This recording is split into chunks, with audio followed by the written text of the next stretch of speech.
Ready, be ready, start.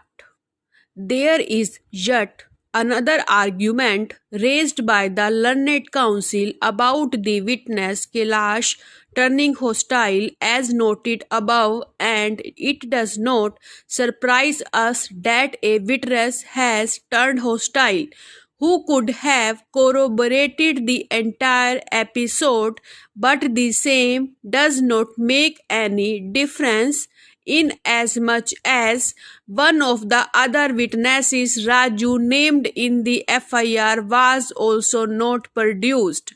Learned counsel for the appellant stressed that this also further adds to a serious doubt about the presence of the eyewitnesses, and there is no explanation as to why Raju was not produced.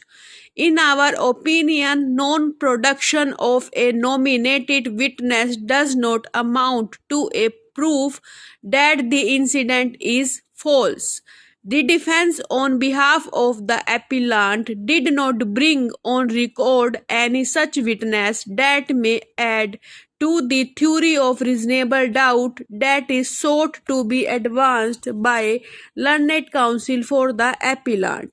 After being exhausted the arguments on the merits of the appeal, both the learned counsel appearing for the accused appellants virtually narrowed down their submissions on the quantum of sentence. Accordingly, the nub of the appeal in hand is the quantum of sentence which is liable to be awarded to the accused appellants. In order to answer the question regarding the quantum of sentence which is liable to be enforced against the accused appellant, looking into the nature of the criminality committed by them, it will be prudent to discuss in brief the meaning and impact of the words knowledge and intention in relation to Section 304 Part 1 as well as Part 2 IPC New Para.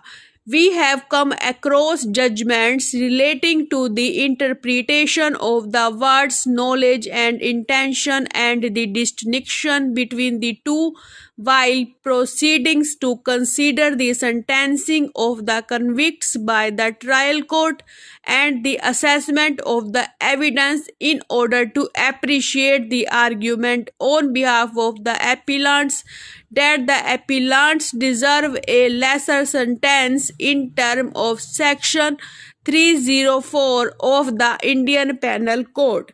Full stop. Next para. There are a larger number of cases that are available on the issue, but in order to mention a few that meet the point, we begin with the judgment in the case of Hari Singh and another versus State of Haryana within bracket 2008-15 SCC 753. As to understand the distinction referred to above, the relevant paragraph of the judgment are paragraphs number 26 to 30. The essence of the said paragraph contained within its fold reflects that intention is a conscious state of the mind coupled with an aroused activity for the purpose of achieving a preconceived and resulting in the conduct of the person so as to bring a certain result.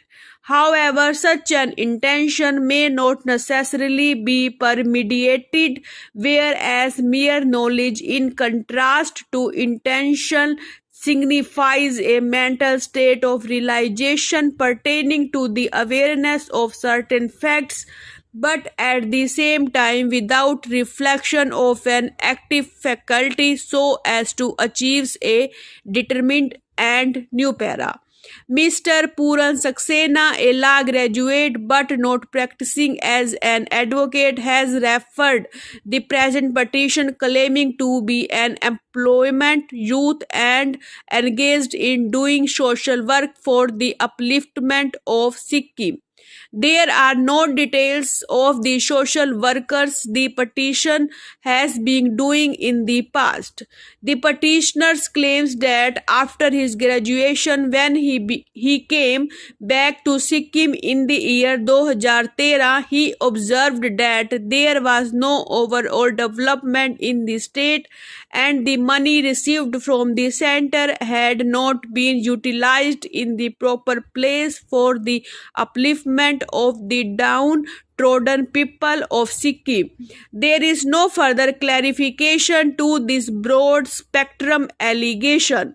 It is his plea that whenever he would visit remote area, he would notice poor people staying in deplorable condition and thus was anxious to find out the exact reason as to why, despite the central government providing funds to the people of Sikkim, have not been proportionately uplifted. Besides the allegation, there are no facts pleaded or proof submitted to substantiate the allegations.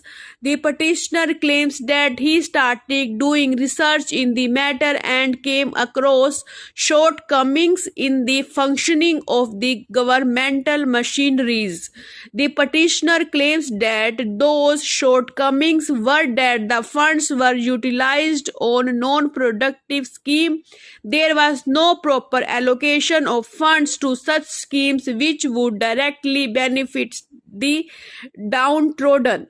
The funds were provided for religious matter. Funds were not provided for construction of roads, electricity, establishment of specialized hospitals, school, research work, technical education, medical facility, etc., which are the basic requirement of the people. Full stop. There is not a single document filed with the writ petition to substantiate the statements made about the petitioner's perception of the said shortcomings. New para.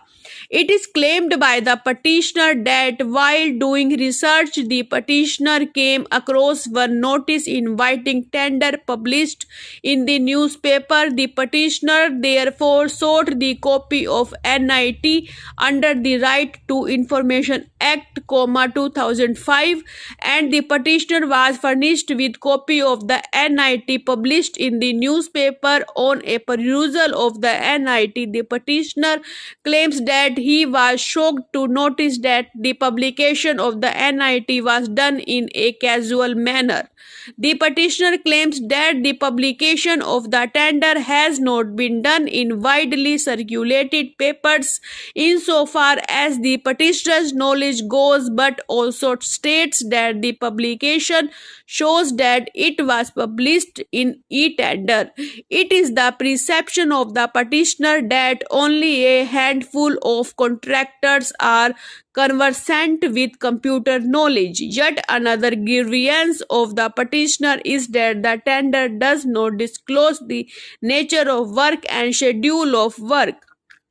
Petitioner could not point out any such non-compliance from the records of the case. The petitioner states that he also received one circulum dated 5/7/2007 through the process of the Right to Information Act 2005.